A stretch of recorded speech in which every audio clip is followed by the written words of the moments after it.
বিয়ে করার খুব শখ জমেছে, তাই না?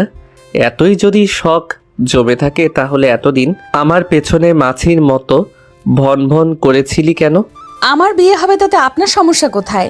এই চুপ, একদম চুপ। আর একটা কথা বলিস তো গাল ফাটিয়ে দিব। আমার গাল ফাটানোর এমন দুঃসাহস আপনাকে দিয়েছেটা কে শুনি?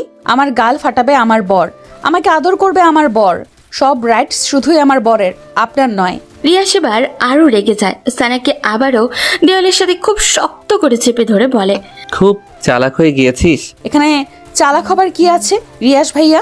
যা সত্যি তাই বলেছি। সানা, তুই কিন্তু বেশি বাড়াবাড়ি করতেছিস। তুই বুঝতেছিস না তুই আরেকজনের মন নিয়ে খেলতেছিস? আমি তো কারোর সাথে প্রেমই করি না, তাহলে কারোর মন নিয়ে খেলার প্রশ্নই আসে না। ওই বটগাছের মতো লম্বা ছেলেটাকে পেয়ে আগের সব ভুলে গেলি? বাহ! কয়েকদিন বাদে তার অর্ধাঙ্গিনী হব, তার সাথে জীবনের বাকিটা সময় কাটাবো। অতীতকে টেনে এনে বর্তমান ভবিষ্যৎকে কেন নষ্ট করব? তাছাড়া অতীত আমাকে বড্ড কাঁদিয়েছে, অমন অতীত আমি মনে রাখতে চাই না। রাগ উঠাস না আমার। আপনি রাগ করেন বা রাগগুলোকে লাড্ডু বানিয়ে খান, তাতে আমার কিছুই যায় আসে না। আর আপনি আমাকে এইভাবে ধরে রেখেছেন কেন? কেউ এই অবস্থায় দেখে ফেললে আমাকে খারাপ ভাববে, পরে আমার বিয়েটাও হবে না। ছাড়ুন আমায়। সানা পিটপিট চোখে সামনে তাকায়। সামনে থাকা লোকটি তার রিয়াস ভাইয়া। শুধু রিয়াস ভাইয়া বলে ভুল হবে, ভালোবাসার মানুষও বলা যায় যাকে। সে এতদিন একপাক্ষিক ভালোবেসে এসেছে তাকে, আর মানুষটি কিনা তাকে পাত্তাও দেয়নি। আর আজ যেই সানাকে বরপক্ষ দেখতে এসেছে অমনি তার হাঙ্গামা শুরু হয়ে গেছে। সমস্যা কিনে ওনার বিয়েটা তো তার নিজের হচ্ছে না, ওনার তো নয়। আরেকজনের বিয়ে দেখে ওনার এত পিত্তে জলে কেন? সানা রিয়াসকে এক ঝটকায় সরিয়ে দেয়। তৎক্ষণাৎ রিয়াস রাগে পাশে থাকা মাটির ফুলদানিটা ফ্লোরের উপরে খুব জোরে ছুঁড়ে মারে। রিয়াসের এমন উদ্ভট বিহেভে সানা সতর্ক চোখে রুমের দিকে তাকায়, কেউ যদি দেখে ফেলে। সে আর দেরি করলো না, গায়ের ওড়নাটা ঠিক করে রিয়াসকে পাশ কাটিয়ে রুম থেকে দ্রুত পদে বেরিয়ে এলো। দরজাটা ঠেসে বাইরে দাঁড়াতেই এতক্ষণে বুকে চাপা তীব্র ব্যথাটা এবার হু হু করে উঠল। এই মুহূর্তে খুব কষ্ট হচ্ছে তার, খুব কষ্ট। যে মানুষটিকে অন্ধের মতো ভালোবাসতো সেই মানুষটির মুখের উপরে এতগুলো কথা কিভাবে বলতে পারলো সে? কিভাবে? এমন সময় নিচ থেকে হুপির ডাক পড়ে, এই সানা, নিচে আয় তো, দেখি একটু। সানা তাড়াহুড়ো করে চোখের পানি মুছে নিচে নামে। তার ফুপি মিসেস রিমা বেগম তাকে টেনে নিয়ে সোফায় বসান।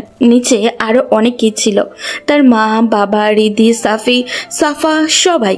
মিসেস রিমা বেগম হাসি হাসি মুখ করে বলেন, সানা, ছেলে পক্ষদের তোকে খুব পছন্দ হয়েছে, তারা চায় আগামী পরশুই তোর এঙ্গেজমেন্ট সেরে ফেলতে। আমরাও ভাবছি দেরি করবো না, শুভ কাজে দেরি করতে নেই। তোর ফুপি ঠিক বলছিস না? আমরাও তোর ফুপির সাথে একমত। আর ছেলে যেহেতু ভালো চাকরি করে, ফ্যামিলি ভালো, তাহলে দেরি করা ঠিক হবে না। ঠিক তখন রিয়াস এসে সিঙ্গেল সোফাটায় ধপাস করে বসে পড়ে, বাজখায় গলায় বলে, বিদায় করো আপদ, তাড়াতাড়ি বিদায় করো। বাসায় এমন উটকো ঝামেলা কাঁধে চড়িয়ে রাখার মানে হয় না। বাসাটা একটু ফাঁকা হবে, শান্তিতে থাকতে পারবো। কি ঠিক বলছি না মিসেস সানা? ও সরি, তোমার তো এখনো বিয়েই হয়নি। মিসেস তো কদিন পর ট্যাগ হবে। তুই একদম বেশি কথা বলিস রিয়াস, চুপ থাকতে পারিস না?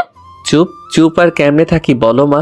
সানার বিয়ের দাওয়াত খেতে দাঁতগুলো কেমন কিরমির করছে, লোভ সামলাতে পারছি না। রিয়াসের কথায় সানা জবাব দেয়নি। রিয়াসের দৃষ্টিটা এক প্রকার উপেক্ষা করে সামনে তাকিয়ে স্বাভাবিক গলায় বলে, তোমাদের যেটা ভালো মনে হয় তোমরা তাই করো মা, ফুপি, বাবা, এখানে আমার কিছুই বলার নেই। সানা নিজ রুমে চলে আসে, দরজা বন্ধ করে বিছানায় গিয়ে সোজা হয়ে শুয়ে চোখ বুঝে। চোখের সামনে বারবার ভেসে ওঠে কষ্টের মুহূর্তগুলো। সামান্য মাইনে পায় তার বাবা, একটা সাধারণ স্কুলের কেরানি পদে বর্তমানে কর্মরত। ঢাকা শহরে থাকার খরচ, খাবার খরচ, পড়াশোনার খরচ সব ক্যারি করতে খুবই হিমশিম অখাওয়া অবস্থা। তাই বাধ্য হয়ে লিয়াকত আলী অর্থাৎ সানার বাবা তার বোনের বাড়িতে পাড়ি জমান তার পুরো পরিবার নিয়ে। বোন কম খরচেই থাকার সম্মতি দেন, নতুনভাবে শুরু করেন বোনের বাড়িতে বসবাস। তার থেকে কিছুটা বেতনের টাকাও সঞ্চয় করতে সক্ষম হন। তখন সানার বয়স ছিল 15 বছর, সাফির 7 বছর আর হৃদির 6 বছর। লিয়াকত আলীর বোন অর্থাৎ মিসেস রিমা বেগম প্রচুর সম্পদের মালিক। ঢাকায় 2-3 জায়গায় তাদের নিজেদের বাড়ি আছে। মিসেস রিমা বেগমের স্বামী অনেক বড় বিজনেসম্যান। এখন সেখানেই তাদের একমাত্র ছেলে রিয়াজ বিজনেস দেখাশোনা করে। সানা সেই কিশোরী বয়স থেকে রিয়াজকে দেখে আসছে। দেখতে দেখতে তার মাঝে এক ধরনের ভালো লাগা শুরু হয়। অবচেতন মনে ভালোবাসতে থাকে রিয়াজকে। মনে মনে ভালোবাসাটার থরি একসময় দীর্ঘ হয়ে যায়। ভার্সিটিতে ভর্তি হলেই সিদ্ধান্ত নেয় রিয়াজকে তার মনের কথাগুলো বলবে। তাই একদিন চৈত্রের ঝলমল বিকেলে সে ভার্সিটি থেকে বাসায় ফিরেই ছাদে যায়। ছাদে প্রতিদিন বিকেলে রিয়াজ টাইম পাস করে, সবুজ প্রকৃতি দেখে, গান শোনে, বই পড়ে ইত্যাদি। সানা সেদিন টিপ টিপ পায়ে রিয়াজের সামনে গিয়ে দাঁড়ায়। ভাইয়া বিজি?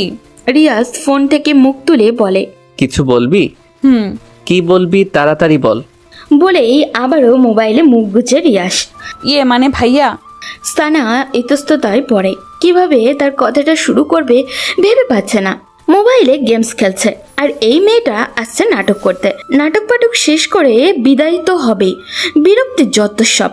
আজিব, কি বলবি বল। ভাইয়া আমি আপনাকে খুব ভালোবাসি। হোয়াট? আমি সত্যি বলছি, আমি আপনাকে খুব ভালোবাসি।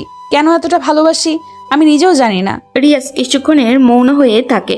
সে হয়তো এমনটাও আশা করেনি। তারপর ফস করে একটা শ্বাস ছেড়ে সানাকে বলে, ভার্সিটি থেকে আসছিস মনে হয়, খুব ক্লান্ত তুই। ফ্রেশ হয়ে খাবারটা খেয়ে লম্বা একটা ঘুম দে যা। বলেই আবারও মোবাইল গোতাতে থাকে। সানার 2 চোখের কোল বেয়ে 2 ফোঁটা পানি বেরিয়ে আসে। রিয়াজ দেখার আগেই পানিটুকু আবারও মুছে নেয়। কিন্তু রিয়াজ আর সানার দিকে তাকায়নি, তাকানোর প্রয়োজনও বোধ করেনি। সানার খুব বুক ফাটা কান্না পায়, কিন্তু সে কাঁদতে পারেনি। হৃদয় ভাঙা মন নিয়ে ছাদ থেকে নেমে আসে। তাকে ছাদ থেকে নেমে আসতে দেখে তার ফুপি মিসেস রিমা বেগম বেশ অবাক হন, কারণ তার ছেলে এখন ছাদে। এই মেয়ের আবার এই সময় ছাদে গিয়েছে কেন? সেই রাতেই তিনি সানাকে ডেকে পাঠান। সানা ওনার সামনে এসে দাঁড়াতেই বলেন, এই বাড়িতে তোদের কম খরচে থাকতে দেই, খেতে দেই, সব কিছুতেই তোদের সুবিধা দিই। ইদানিং দেখতেছি তুই আমার ছেলের আশপাশে ঘুরঘুর করতেছিস। আমার একটা মাত্র ছেলে কত আদরের তা তো তুই জানিস। তাকে নিয়ে আমার কত স্বপ্ন, কত আশা। তোর কাছে আমার অনুরোধ, আমার ছেলের থেকে দূরে দূরে থাকবি। সেদিন সানা তার ফুপির কথায় পিঠে কোনো জবাব দিতে পারল না। কথাগুলো সত্যি। আসলেই তো সে ওনার ছেলের পেছনে ঘুরঘুর করে। সেদিন ওনার কথাগুলো এবং রিয়াসের প্রপোজাল রিজেক্ট সানাকে খুব পীড়া দেয়। সেই দিনই মত পরিবর্তন করে ফেলে। তার ফুপিদের অর্ধেক ভরসায় তার পরিবারের মাথা গুজে আছে, বেঁচে আছে। যদি তাকে নিয়ে তার ফুপি উল্টোপাল্টা কিছু উঠায়, তাহলে তার পরিবারের প্রতিটি মানুষই জীবনে কতটা সংকটপন্নে থাকবে। তারপরে তার 2 ছোট ভাই বোন আছে, তাদেরও তো একটা গতি করতে হবে নাকি? না, আর কিছু ভাবতে পারলো না। ডিসিশন ফাইনাল করলো, রিয়াস নামের ওই লোকটাকে কষ্ট হলেও ভুলে যাবে বলেছে বলেই কি নিজেকে স্বাভাবিক রেখেছে? না, সেই রাতে তার সে কি কান্না, দলা বেঁধে চাপা কান্নাগুলো বেরিয়ে আসতে থাকে। কাঁদতে কাঁদতে ক্লান্ত হয়ে যায়, তারপর আবারও কাঁদে। বলা যায় পুরোটা রাত এভাবেই শেষ হয় সানার। তারপর সানা খুব শক্ত হয়। তার 5 দিনের মাথায় সে মা বাবাকে বলে তার জন্য ছেলে দেখতে, বিয়ে করবে আর পড়াটা স্বামীর ঘর থেকেই চালিয়ে নিবে। মা বাবা প্রথমে একটু অবাক হয়, কিন্তু অবাকের সীমাটা বেশিক্ষণ না নিয়ে মেয়ের কথায় খুশি মনে মেনে নেয়। আর সাথে সাথে তার মিসেস রিমা বেগমকে জানায়। মিসেস রিমা বেগম তো সেই খুশি, একটা আপদ বিদায় হবে। ভাবতে ভাবতেই সানার চোখ জোড়া ভেসে আসে। লম্বা একটা দীর্ঘশ্বাস ছেড়ে ঝাপসা চোখ মেলে উপরের দিকে তাকায়। রেস্টুরেন্টের একদম কোণায় একটা ক্রিস্টালের চেয়ারে বসে আছে রিয়াস। তার হাতের সামনে একটা বোতল পড়ে আছে। তার চোখ মুখে গোমরা ভাব, গোমরার মাঝে রাগের ছাপ স্পষ্ট। রিয়াসের এখানে বিশ্বাসই হচ্ছে না, মাত্র 5 দিনের মাথায় সানা এতটা পরিবর্তন হবে। এই তো কিছুদিন আগে মেয়েটা তার পেছনে আঠার মতো লেগে থাকতো। মাকে এটা সেটা বাহানা করে তার রুমে চা নিয়ে যেত। ছাদে এসে ফুল নেড়ে নেড়ে সুরেলা গান ছেড়ে দিত। শেষ মুহূর্তে তার মনের আকুপাকু কথাগুলো বলেই দিল। মানছে সে হঠাৎ সানার অমন কথায় কি উত্তর করবে নিজেই ভেবে পায়নি। আর এমন হওয়াটাই স্বাভাবিক, কারণ ভালো লাগার মানুষটা যদি তার নিজের মনের কথাগুলোই বলে দেয় তখন খুশির সীমা থাকে না। অতি খুশিতে প্রায় বাকরুদ্ধ স্তব্ধ হয়ে যায়। রিয়াসেরও সেদিন তাই হয়েছিল, আর সানা তা বুঝেনি। অবশ্য এখানে রিয়াসেরই দোষ। সেও যে সানাকে মনে মনে খুব ভালোবাসতো তা সে সানাকে বুঝতে দেয়নি। সানা রুমে চা নিয়ে এলেও ভাব নিয়ে থাকতো, কথা বলতো না। দেখতো সানা তার ভাবলোক দেখে কি রিয়াকশন করে। যখন সানা বিরক্ত হয়ে তাকে বিড়বিড় করে বকতো তখন রিয়াস লুকিয়ে লুকিয়ে সে কি কিউট মার্কা হাসিয়ে দিত, আর তা সানার নজরে আসতো না। এইরকম সর্বক্ষেত্রেই করতো ও। সানাকে রিয়াসের মনে ধরেছিল প্রায় 1 বছর আগে সাফার বার্থডে পার্টিতে। সাফা রিয়াসের ছোট বোন। সেদিন সানা লাল রঙা একটা লেহেঙ্গা সাথে হাই হিল শু পরে যখন সবার সামনে এলো, রিয়াস এবং রিয়াসের ফ্রেন্ডরা যেন চড়ক গাছ হয়ে গেল। এই একটা মেয়ে যে এতগুলো মানুষের মাঝে প্রথমেই চোখে পড়ার মতো। রিয়াসের ফ্রেন্ডরা তো সেদিন রিয়াসের পিছুই ছাড়তেই চায়নি। দোস্ত, ওই মেয়েটারে আমার চাই, ওই মেয়েটারে আমারও চাই, আমারও চাই বলতে বলতে একদম রিয়াসের কান ঝালাপালা করে দিল। কিন্তু রিয়াস তাদের সবাইকে এক ধমকে থামিয়ে দিল। রাগ মেশানো গলায় বলল, তোরা আমার জিএফকে নিয়ে যাবি? এত সাহস তোদের? সবাই সেদিন আর চোখে রিয়াসের দিকে তাকিয়ে রইল, আর সানার দিকে চোখ তুলে তাকানোর সাহস হলো না কারোর। অথচ আর মাত্র কিছুদিনের ব্যবধানে তার লালপরিটা অন্যের হয়ে যাবে। কিরে, খুকটা তুই শেষ করবি রিয়াস। এভাবে মন খারাপ করে পড়ে থাকলে সমস্যার সমাধান হবে? আবিদের কথায় ঘোর কাটল রিয়াসের। আবিদ, তুলি, রাহুল ওদের সাথে দেখা করতে মূলত রেস্টুরেন্টে এসেছে রিয়াস। এরা তার বেস্ট ফ্রেন্ড, এদের সাথেই সবকিছু শেয়ার করে সে। রিয়াস, এখানে সানার কোনো দোষ নেই। তুই মেয়েটিকে ভালোবাসিস অথচ মুখ ফুটে একবারও বলিসনি, তাহলে মেয়েটি কি আশা নিয়ে পড়ে থাকবে? তার নিজেরও তো একটা ভবিষ্যৎ আছে। ভালোবাসার কথা মানুষকে মুখ ফুটে বলা লাগে, বুঝে নেওয়া যায় না। ভালোবাসতে আগে অভিমান বোঝা লাগে। এই, তুই সবসময় উল্টাটা বুঝিস বেশি। সবাই কি আর তোর মত মানুষদের মনের কথা পড়তে পারে? আমি আবার কি উল্টো বুঝলাম? যেখানে রিয়াস বুঝেছে সানা তাকে ভালোবাসে, সেখানে সানারও বোঝা উচিত ছিল ফলটা এখানে কার। গাধারাম, সানা তো সরাসরি সেদিন বলেই দিয়েছে। তারপরও রিয়াস সেদিন তার ভালোবাসার কথা বলেনি। এটাই সব থেকে বড় ভুল করেছে। বলবে ভেবে নিয়েছে, তাই সময় নিয়েছে। ভালোবাসাটা অনেকটা অপেক্ষার পর পেলে ফিলিংসটা সেই হয়, বুঝলি? এই জন্য তো সানা এখন চেকা দিয়ে বা কাবানাইয়া দিয়া যাইতাছে। প্লিজ তোরা চুপ কর। এমনিতেই রিয়াসের মনটা ভালো না, তার উপর তোদের না দুষ কথাবার্তা। বলেই আবিদ এবার রিয়াসের দিকে ফিরে বলে, তুই কুকটা শেষ কর, তারপর আমরা একটা প্ল্যান বানাই কিভাবে সানাকে বেক করা যায়। দোস্ত, আমরা থাকতে তোর এত কিসের টেনশন? রিয়াস ফ্রেন্ডদের দিকে কিছুক্ষণ তাকিয়ে থেকে তারপর কোকের গ্লাসটা হাতে নেয়। 3 ঢোক খেয়ে টেবিলের উপরে আবারও রেখে দিয়ে বন্ধুদের দিকে ফিরে বলে, কাল তো মুখের উপর ওই কথাগুলো বললই, তারপর থেকে ওর সাথে কথা বলার সুযোগও পাচ্ছি না।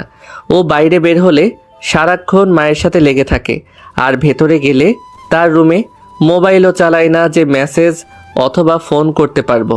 আর আগামীকাল ওর এঙ্গেজমেন্ট, সময়ও হাতে খুব কম। এখন এই অল্প সময় কি করব কিছুই মাথায় আসছে না। একটা কাজ করি, সানার কাছে তুলিকে সন্ধ্যার দিকে পাঠাই। সানা কেন তোর কাছে বেক করবে না এটার কারণ তুলি জানবে, আর তোর সাথে কথা বলার ওয়ে করে দিবে। তারপরেও যদি সানা না বুঝে তাহলে একেবারে কিডন্যাপ। কি দোস্ত, ঠিক কইছি না? হোয়াট? কিডন্যাপ মানে? অবাক হবার কিছু নেই রিয়াস। এছাড়া তো আর উপায় দেখছি না। তোর ভালোবাসার মানুষটিকে পেতে হলে এটা তোকে করতেই হবে। রিয়াস কিছুক্ষণ ভাবল, তারপর মৃদু মাথা নেড়ে সম্মতি জানালো। রাত প্রায় 9:45 কিছুক্ষণ আগেই সবাই ডিনার সেরেছে। এই বাসায় ডিনারটা একটু তাড়াতাড়ি করা হয়।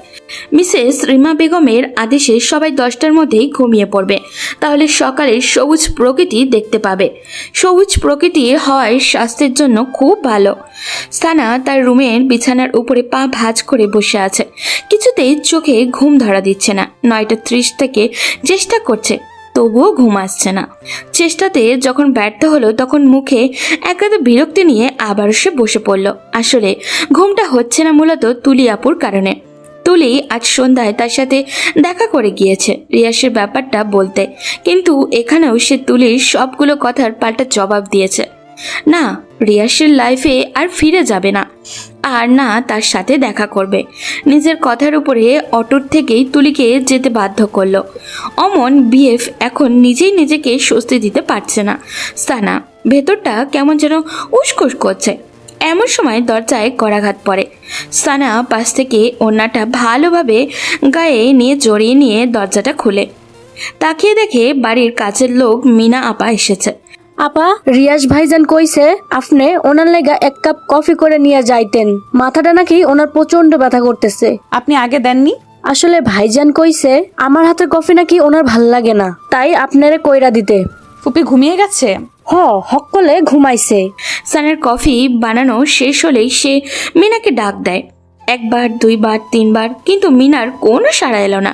ফোনে কল এসেই কথা শেষ করে চলে আসবে বলে সেই যে রুমে ঢুকে কফিটা ঠান্ডা হয়ে যেতে ধরেছে, মিনার এখনও আসার নামগন্ধ দেখছে না। সানের খুব রাগ উঠে যায়। সে এখন কফি হাতে নিয়ে কি এভাবে দাঁড়িয়ে থাকবে নাকি নিজে গিয়ে রিয়াসের কফির মগটা দিয়ে আসবে? কিন্তু রিয়াসের রুমে তার এখন যাওয়াটা তো একদমই খাটে না, আর যেতেও ইচ্ছা করছে না ওর। ভাবতে ভাবতে সানা কিছুক্ষণ নিশ্চুপ হয়ে দাঁড়িয়ে থাকে। কফি ঠান্ডা হলে কি আমার রুমে কফি নিয়ে যাবি? কারণ কণ্ঠস্বর শুনে সানার হুঁশ ফিরে আসে। সামনে তাকিয়ে রিয়াসকে স্ট্রেট পকেটে হাত গুজে দাঁড়িয়ে থাকতে দেখে সানার ভেতরটা থরথর করে কেঁপে ওঠে। বার 2 ঢোকিলে সে সতর্ক চোখে চারপাশটা তাকিয়ে নিয়ে মুহূর্তে মাথাটা নুইয়ে আনে আর মনে মনে বলে, প্লিজ ভাইয়া, প্লিজ আপনি এখান থেকে যান, কেউ দেখে ফেলে সর্বনাশ হয়ে যাবে। কিন্তু মনের কথা মানুষ কি শোনে? রিয়াস সানার দিকে কিছুক্ষণ স্থির চাহনিতে তাকিয়ে থাকে, তারপর বলে, তা কফি নিয়ে যেতে এত লেট হচ্ছে কেন?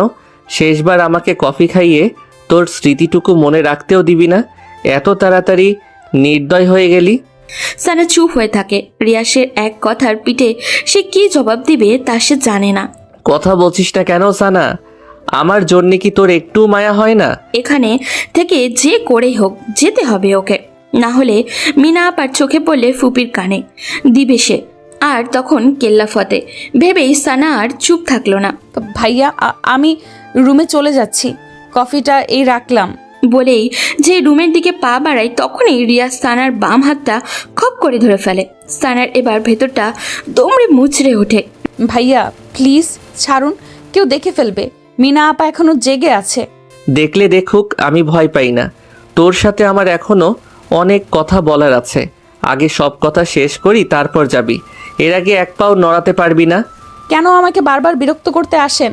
কেন আমাকে শান্তিতে থাকতে দিচ্ছেন না? তুই সত্যি জানিস না কেন আমি এরকম করি? না, আর জানতেও চাই না। রিয়াসের চোখের দৃষ্টি এবার তীক্ষ্ণ হয়ে আসে। চরম আহত গলায় বলে, তুই আমাকে এত সহজে ভুলে গেলি? সানা চুপ হয়ে থাকে। রিয়াস এক ঝটকায় সানাকে সামনে টেনে এনে বলে, এই, তুই তো আগে এরকম ছিলি না, তুই হঠাৎ এমন হয়ে গেলি কেন সানা?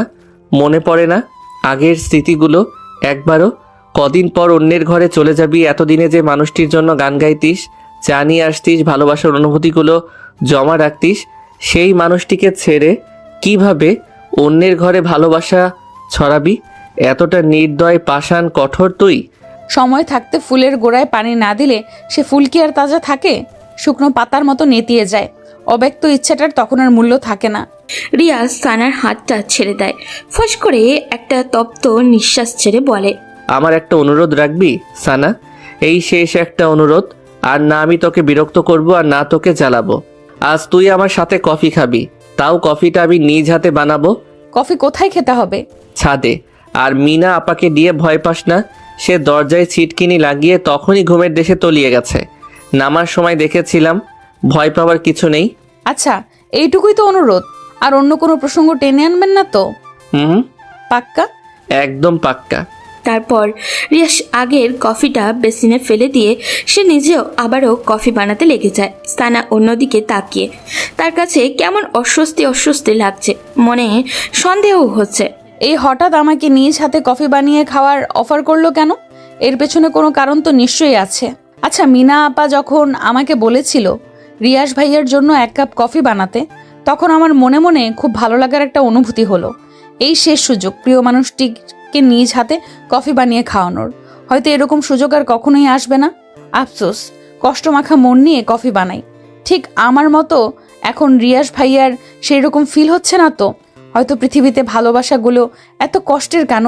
কতগুলো হাসি মুখের জন্য আরেকটা হাসি মাখা মুখকে বিসর্জন দিতে হয়। এর নামই বুঝি নিয়তি। ভাবতে ভাবতে সানার চোখ জোড়া ভিজে আসে। ম্যাডাম, আপনার কফি। রিয়াসের কথার শব্দে সানার ঘোর কাটে। রিয়াসের কফি বানানো শেষ। সানা হালকা হাসির চেষ্টা করে রিয়াসের হাত থেকে কফির মগটা হাতে নেয়। ছাদে যাওয়া যাক। সানা মাথা নেড়ে হ্যাঁ বোধক ইঙ্গিত করে। দুজনের হাতে কফির মগ, দৃষ্টি দূরের ওই অন্ধকারের দিকে। দুজনের দৃষ্টি দূরের অন্ধকার মাখা ওই ঝোপঝাড়ের উপরে। পাশাপাশি দাঁড়িয়ে নিস্তব্ধ রাতে প্রিয় মানুষটির সাথে কফি খাওয়ার এই মুহূর্তটা হয়তো আর কখনোই ফিরে আসবে না। দূরের এই অন্ধকারের মতনই ঢেকে যাবে সব। থাকবে আক্ষেপ, কষ্ট, দুঃখ ভরা রাত। ভাবনার মাঝে চোখ ঝাপসা হয়ে আসে সানার। মাথা ঘুরতে থাকে প্রচণ্ড। সানা মাথায় হাত রেখে কাঁপা কাঁপা গলায় বলে, আমার কাছে কেমন যেন লাগছে, পৃথিবীটা কেমন মাথার উপর ঘুরছে। আমি যেন পড়ে যাচ্ছি নিচে। প্লিজ ভাইয়া, ধরুন আমায়, ধরুন, পড়ে যাচ্ছি আমি। অমনি রিয়াজ সানাকে তার বাহু ধরে জড়িয়ে নেয়। সানার হাত থেকে মগটা নিয়ে নিচে রাখে। সানা মুহূর্তেই ঘন ঘন নাক ডেকে ঘুমের দেশে তলিয়ে যায়। তাদিকে রিয়াসের সে কি হাসি! যাক, অবশেষে তার ঘুমের ট্যাবলেটটা কাজে দিল। এবার কিডন্যাপ করাটা ইজি হবে। কল বাজতে রাহুল এক হাত মইয়ের ভর সামনে, অন্য হাতে পকেটে থেকে ফোনটা বের করে। রিসিভ করতেই ওপাশ থেকে বলে, মই নিয়ে তাড়াতাড়ি পেছন সাইডে আয়। সানা এখন আমার 2 হাতের কোলে শান্তির ঘুম ঘুমাচ্ছে। কুইক। রাহুল ওকে বলেই আবিদকে নিয়ে বিল্ডিংয়ের পেছনে মই নিয়ে লাগায়। মই দেওয়ালের সাথে ঘেঁষাতে রিয়াজ সানাকে বুকের সাথে মিশিয়ে খুব সাবধানে মই বেয়ে নিচে নামে। সূর্যের কড়া রোদটা গ্লাস ভেদ করে সানার চোখে লাগতেই সানার ঘুম ভেঙে যায়। সানা পিটপিট করে চোখের পাতা মেরে চারপাশে তাকাতেই চমকে ওঠে। জায়গাটা কেমন অচেনা অচেনা। Good morning Lalpari. কারোর কণ্ঠস্বর শুনে সানা কাপা এবং ভয়াত্মমাকা চোখে পাশ ফিরে তাকায়। তাকিয়ে দেখে তার রিয়াস ভাইয়া বাথরুম থেকে বের হয়ে পাঞ্জাবির হাতা গোটাতে গোটাতে তার দিকেই এগিয়ে আসছে। সানা মুহূর্তে স্তব্ধ হয়ে যায়। কখন জেগেছিস ঘুম থেকে? রাতে তো সেই লম্বা এক ঘুম দিয়েছিলি। বলে রিয়াস হাসার চেষ্টা করে, যে হাসিতে রহস্য লেগে আছে। রিয়াসের কথাতে সানার তেমন ভাবান্তর হলো না। সানা চোখ জোড়া ক্রমশ তীক্ষ্ণ করে মনে চেপে রাখা কথাটা রিয়াসের দিকে ছুড়ে দেয়। আপনি আমাকে এখানে নিয়ে এসেছেন? রিয়াস স্বাভাবিকভাবেই ভঙ্গিমায় বলে, এখানে আমি এবং তুই ছাড়া আর তো কোনো তৃতীয় ব্যক্তিকে দেখতে পাচ্ছি না। সো অমন মহৎ কাজটা আমি ছাড়া আর কে করবে বল? কিন্তু এখানে কেন এনেছেন? এখানে কেন এনেছি তা তুই এখনো বুঝিসনি? ওই কিডন্যাপ নাকি টিডন্যাপ কি যেন, ওইটাই মনে কর। বলেই রিয়াস পেছনের চেয়ারটা সামনে টেনে সানার সামনে ধপাস করে বসে। মুহূর্তে সানার চোখ মুখে আকাশসম বিস্ময় ছড়িয়ে যায়। আপনি এমন জঘন্য কাজটা কিভাবে করতে পারলেন? কিভাবে? এখন বাসায় সবাই আমাকে কি ভাবছে? বাবা মা, বাবা, ফুপি, ফুপা, আমাকে কেউ আর ক্ষমা করবে? করবে না। বিয়ে করার খুব শখ জমেছিল, তাই তার প্রতিকারে এই বদ্ধঘরটা তোর জন্য রেখে দিয়েছি। আপনি এতটা নীচ! নিজের কথাই ভাবলেন, একবারও আমার কথা, আমার সম্মানের কথা, আমার ফ্যামিলির কথা ভাবলেন না। বলার মাঝে সানার 2 চোখ বেয়ে টপ টপ করে পানি পড়তে থাকে। এই কাঁদবি না, একদম কাঁদবি না বলছি। কাঁদলে কিন্তু গুম করে ফেলবো। করে ফেলুন খুন, আমি বাঁচতে চাই না, মরতে চাই, মরতে। এত অভিনয় করিস কেন সানা? তুই না আমাকে ভালোবাসিস? আগে বাসতাম, এখন আর বাসি না রিয়াস ভাই। মিথ্যে কথা, সব মিথ্যে কথা। তুই আমাকে ভালোবাসিস, তুই তা স্বীকার না করলেও তোর চোখ ঠিকই আমাকে বলে দেয়। সানা চুপ হয়ে থাকে। রিয়াসও কিছুক্ষণ চুপ থেকে এবার হাই তোলে, স্বাভাবিক এবং সুদৃঢ় কণ্ঠে বলে, এছাড়া আমার আর কোনো উপায় ছিল না সানা। তোকে বোঝানোর সবটাই আমার হাতের বাইরে ছিল। শেষ মুহূর্তে তোর সাথে কথা বলতে চেয়েছি, তোকে বোঝাতে চেয়েছি, তোকে আমার মনের কথা বলতে চেয়েছি। তুলিকে দিয়েও চেষ্টা করিয়ে তোকে আমার সামনে আনাতে, তাও পারিনি। ওদিক দিয়ে তোর এঙ্গেজমেন্ট হাতে সময় খুবই কম ছিল, বলা যায় কিডন্যাপ করতে এক প্রকার বাধ্য হয়েছি। তার জন্য আমি তোর কাছে ক্ষমা চাইছি। সানা এবারও কোনো জবাব দেয়নি। সানা চুপ থাকা দেখে রিয়াস বলে, এখনো রাগ করে আছিস আমার উপর? আমার এত কিছু ভাবতে ভাল লাগছে না। বাসায় যাব আমি, ব্যাস বাসায় যাব। আমাকে বাসায় দিয়ে আসুন। এত অস্থির হচ্ছিস কেন? বাসায় তো যাবি, আমি নিজেই তোকে বাসায় নিয়ে যাব, তবে এভাবে না। মানে কি বলতে চান আপনি? কিছু না, আমি এখন উঠছি, বাসায় যেতে হবে। দেরি হলে বাসায় যে হাঙ্গামা লাগিয়ে দিয়ে এসেছিস তার সমাধান করবেটা কে শুনি? এমনিতেই কাল রাতে তোকে কোলে নিয়ে দৌড়াদৌড়ি করতে করতে যান অর্ধেক শেষ। তুই এত ওজন বাব্বা, হাড়বাল টালবাল খাস না কি আবার? বলেই ঠোঁটের কোণে দুষ্টু হাসি চাপে রিয়াস। সানার বিস্মিত চোখ জোড়া এবার রাগে আগুনের মতো লাল হয়ে ওঠে। তা দেখে রিয়াসের মনে মনে সেই কি কুটিল হাসি। আমি মোটা না চিকন, লম্বা না বেটে তা দেখার রাইটস আপনার নেই। রাইটস নেই? তবে হতে আর কতক্ষণ? কখনোই হবে না, আমি হতে দিবও না। আমি এখনই বাসায় যাব, আপনি নিয়ে যান অথবা না যান। বলেই সানা বিছানা থেকে নামতে চায়। অমনি রিয়াস পদ আগলে দাঁড়িয়ে বলে ওঠে, লালপরি, তোমার এখন বাসায় যাওয়ার পথ তো বন্ধ। মা, মামা, মামি ভোর সকালেই তোমাকে সার্চ করে নিয়েছে। তোমাকে না দেখতে পেয়ে সবাই ভেবে নিয়েছে তুমি কোন নাগরের সাথে পালিয়ে গেছো। এখন যদি তুমি বাসায় যাও তাহলে বুঝতেই পারছো তোমার কি হাল হবে। আর তুমি বাসায় না গিয়ে যদি আরেকখানে যেতে চাও, এই রিয়াজ তো তোমাকে সেখানে যেতে দিবে না। এই রুমটা কিছুক্ষণ পর তালাবদ্ধ হয়ে যাবে। সো এখান থেকে চলে যাবার ভাবনাটা এখনই মাথা থেকে ঝেড়ে ফেলো। সানার আরো রাগ হতে চায়। রাগে রিয়াসের কলারটা খুব শক্ত করে চেপে ধরে বলে, আপনি নিছক, অসভ্য, জঘন্য ইত্যাদি। তোমার জন্য আমি সব হতে রাজি। সানা কলারটা ছেড়ে দেয়। বেহায়াটার সাথে কথা বলে খামাখা সময় নষ্ট যে করেই হোক এখন তার বাসায় ফেরত যেতেই হবে। বাসায় ফিরে সবাইকে কিছু একটা বুঝিয়ে বলতে হবে। বলবে বান্ধবী ভোর সকালে কল করেছে, বলেছে তার মা নাকি স্ট্রোক করেছে। তার মাকে হাসপাতালে নিয়ে যেতে তাকে সাহায্য করায় তেমন কেউই ছিল না, তাই সে গিয়েছে সাহায্য করতে তাকে, তার মাকে হাসপাতালে নিয়ে যাওয়ার জন্য। সবাইকে বলতে চেয়েছে কিন্তু সবাই ঘুমেছিল বিদায় কাউকে আর বলতে পারেনি। ব্যাস, কেস ইজি ডিসমিস। তবে এই রুম থেকে বের হবেটা কিভাবে? সানার ভাবনার মাঝে রিয়াস বলে, সানা, আমি এখন তাহলে চলে যাচ্ছি। ওই যে টেবিলের উপর খাবার রেখে গেছি, ফ্রেশ হয়ে তা খেয়ে নিও মনে করে। বলেই রিয়াস সানার গাল চেপড়ে রুম থেকে বের হয়। দরজার কাছে যেতে রিয়াস কি ভেবে যেন আবারও পেছনে তাকায়। লালপরি, লাভ ইউ, টেক কেয়ার বলেই দরজা টেনে ওপাশ থেকে লক করে দেয়। এপাশে সানার ভেতরটা দুমড়ে মুচড়ে ওঠে। রিয়াস এই কাজটা কেন করলো সে কি জানে না ভালোবাসাটাকে না হারাতে দিলে হেরে যাবে তাদের মধ্যবিত্ত পরিবারে নেমে আসবে কঠোর সংগ্রামী জীবনটা। তার বাবা কি পারবে সেই কষ্টের দাঁড় বাইতে? পারবে সাফি রিধির পথ করে দিতে? পারবে মায়ের ওষুধের টাকা জোগাড় করতে? পারবে না, কিছুতেই পারবে না। তবে আমাকে পারতেই হবে। এই বাসা থেকে যে করেই হোক বের হতে হবে, অ্যাট এনি কস্ট। রিয়াস গাড়ির কাছে এসে তুলিকে কল মারে।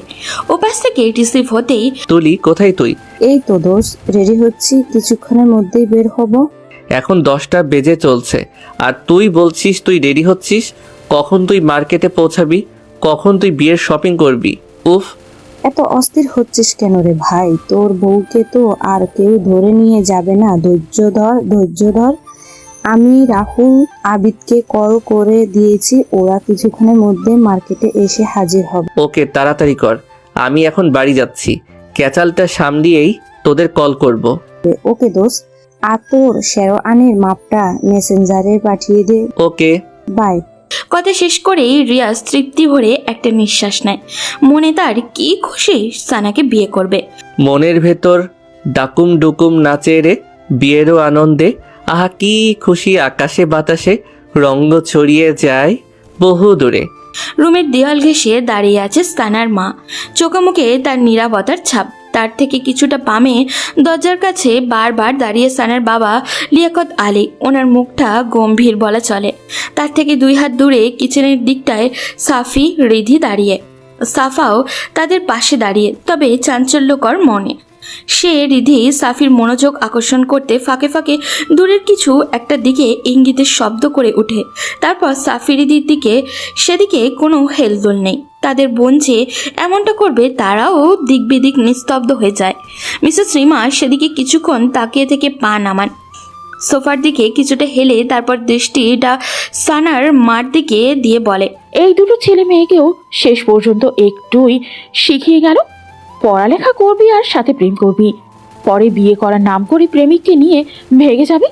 বাহ ভাবি, আপনি নাকি কি যেন বলতেন? ও হ্যাঁ, মনে পড়েছে, আপনার মেয়ে নাকি অত্র এলাকার মধ্যে শান্ত, সুশীল আর ভদ্র মেয়ে। এমন মেয়ে আর দ্বিতীয়টি হয় না। এখনই সেই ভদ্র, শান্ত এবং সুশীল মেয়ে গভীর রাতে নাগরের হাত ধরে পালালো। আসলেই খুব ভালো আপনার মেয়ে, প্রশংসাযোগ্য, সত্যি প্রশংসার যোগ্য। মিসেস রিমার কথায় সানার মার অসহায়ত্ব মুখ ফুটে ওঠে। মেয়েকে নিয়ে ওনার কেন জানি অমনটা মনে হচ্ছে না, কেননা মেয়েকে কখনো কোনো ছেলের সাথে কথা বলতে দেখেননি উনি। মেয়ে তার 5 ওয়াক্ত নামাজও পড়তো, কোরআন তেলাওয়াতও করতো, চালচলন মার্জিত ছিল। বাইরে বের হলে পর্দা করে বের হতো, কথাবার্তাও ঠান্ডা সুশীল ছিল। মনটা বারবার বলছে মেয়েটার সাথে হয়তো খারাপ কিছু ঘটেছে। মেয়েটা ওই রকম করতেই পারে না, না হলে রাতে শুতে যাওয়ার সময় হাসি মুখে মেয়েটা তাকে চুমু খেয়ে আবারও রাতে উধাও হবে। উফ, কিছুই মনকে আশ্বস্ত করতে পারছেন না তিনি। সবটা যেন গড়বড় মনে হচ্ছে। তারপরেও তিনি এই কথাগুলো মিসেস রিমা বেগমকে বোঝাতে পারছেন না। মিসেস রিমা বেগম এটা বুঝতে নিচ্ছেই না যে ওনার ওই একই কথা সানা কোন নাগরের সাথে চলে গেছে। না হলে এঙ্গেজমেন্টের আগের দিন রাতে কেন পালাবে সে? ঠিক সানার মার ভাবনার মাঝেই মিসেস রিমা বেগমের কল বেজে ওঠে। তাকিয়ে দেখে সানার বরপক্ষর লোক। মিসেস রিমা বেগম সানার মা বাবার দিকে তাকিয়ে বলেন, সানার হবু শ্বশুর কল করেছে, কি রিসিভ করব? সানার মা দ্বিধা ভরা চোখে সানার বাবার দিকে তাকায়। লিয়াকত আলী বলেন, রিসিভ করেন, বলেন যে মেয়েটা অসুস্থ হয়ে গেছে, আজ এঙ্গেজমেন্টটা ক্যান্সেল করতে হবে। মেয়েটা সুস্থ হলে পরে ফাইনাল ডেট দিয়ে দেওয়া হবে। রিমা বেগম তাই বলেন। তারপর সানার বরপক্ষদের সাথে কথা বলা শেষ হলেই লিয়াকত আলীকে বলেন, আপনি পাগল, আপনার মেয়ে কি আর ফিরে আসবে? আসবে না, কারণ সে ফিরে আসার জন্য চায়নি। খামোখা ওদের মিথ্যে বলে আশা দেখিয়ে লাভটা কি হবে? একদম ঠিক বলেছ মা, বরপক্ষদের ঝুলিয়ে রেখে লাভ নেই। সানা তো আর ওদের বাড়ির বউ হয়ে যাবে না। রিয়াসের কথা শুনে সবাই দরজার দিকে তাকায়।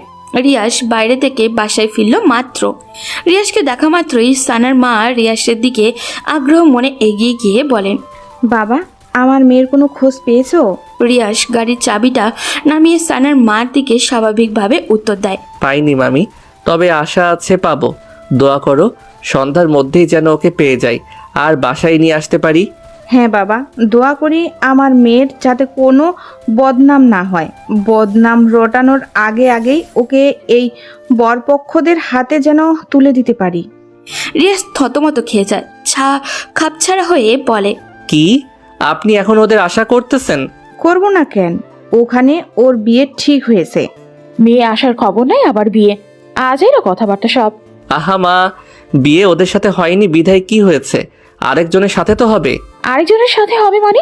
না ইয়ে মানে বললাম কি, সানাকে যদি খুব দেরি করে খুঁজে পাই, খামোখা এই ছেলেদের আশা দিয়ে তো লাভ নেই। এর মাঝে যদি এরা সানার নামে ভুলভাল কিছু উঠায়, তখন পরে দেখা যাবে এরা এসব উঠানোর কারণে সানার এদের সাথে তো বিয়ে হবেই না, পরে অন্য জায়গাতেও বিয়ে দিতে কষ্ট হয়ে যাবে। তাই এদের এখনই বারণ করে দেওয়াটা ভালো হবে। কতবারই তো বললাম ছেলেদের বারণ করে দিতে, ওনাদের মেয়ে আর আসবে না। তুই বললি না ওনাদের মেয়েকে পেয়ে যাবি? যদিও পেয়ে যাস, ও আর আসবে না, কারণ ও ফিরে আসার জন্য যায়নি। কথার মাঝে লিয়াকত আলী বলেন, রিমা একদম ঠিক বলেছেন। রিয়াস, তোমার কথার সাথে আমি কিছুটা মত আবার অমত। কারণ মেয়েকে যদি ভাগ্যের ফের খুঁজে পাই আর খুঁজে পেলেও যদি কোনো ছেলের হাত ধরে পালিয়ে যায় মনে হয় না আর ফিরে আসবে। তাই বরপক্ষদের বারণ করে দেওয়াটাই ভালো হবে। শাহেলা, মেয়ে চলে গেছে, মন খারাপ করো না। মেয়ে আমাদের ভালোবাসাটা বোঝেনি, তাহলে আমরা কেন ওর জন্য প্রতীক্ষা করে করে নিজেদের কষ্ট দিব? ভুলে যাও ওকে, কষ্ট হলেও ভুলে যাবার চেষ্টা করো। সাইলা ভারাক্রান্ত বুকে একটা দীর্ঘশ্বাস ছাড়েন, কারণ ওনার কারোর কথাই বোধগম্য হচ্ছে না। সব কিছুর মাঝেও কেন জানি একটা কিন্তু থেকে যাচ্ছে। সে কিন্তু কি তা তিনি নিজেও খুঁজে বের করতে পারছেন না। তারপর কি আর করা, বারণ করে দেওয়া হয় ছেলেদের। রিয়াজ ঝলমলে হাসি ছড়িয়ে দোস্তের কল দিয়ে বলে, ওদের সাথে বিয়েটা ক্যান্সেল, এবার আমার বিয়ের আয়োজন করো সন্ধ্যার আগে আগেই। ওদিকে রিয়াজ চলে যাওয়ার পর সানা রুম থেকে বের হতে খুব চেষ্টা চালিয়েছে, কিন্তু রুমটা খুবই বদ্ধ ছিল। দরজার জায়গাটুকু ছাড়া আর কোনো জায়গা ফাঁকা নেই বের হবার। রুমে ছোট্ট ছোট দুটি জানালা, যেগুলোর গ্লাস দেওয়ালের সাথেই অ্যাটাচ। বালকনিও নেই। আগত্যা সানা আশা হারিয়ে ফ্লোরেই উপরে আবারও লেপ্টে বসে পড়ল। এখন দুপুর গড়িয়ে বিকেল ছুঁই ছুঁই। সানা এখনও বসে আছে আগের জায়গায় স্থিরভাবে। এর ফাঁকে এক ফাঁকও নড়ল না, তাকিয়ে আছে স্থির চাহনিতে দূরের ওই পূব আকাশে। মনের অব্যক্ত কত কথাই না এর মাঝে। আকাশের সামনে দাঁড় করালে আকাশ শুনল, সেও শুনল, তবে চুপি চুপি। কিন্তু লাভ আর হলো না।